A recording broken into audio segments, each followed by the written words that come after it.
We discussed a lot about EIP documentation. I'm curious to hear your thought, your experience in documenting this EIP, and if you have any thought on the current process, any suggestion for process improvement you have got.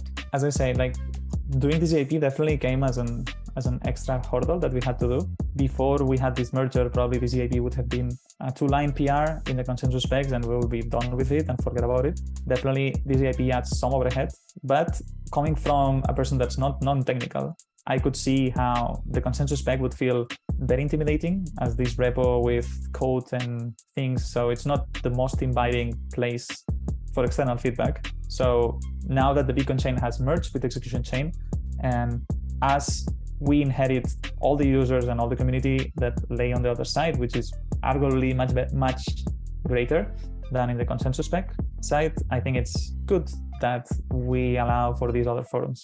My hope is that with time, the overhead of doing this would be lower, but we will get there. I think the most important now is let's be uniform, let's make a consistent process, and we can work on it in the future. Another important point is the execution side will get executable specs soon. Hopefully, that's very exciting.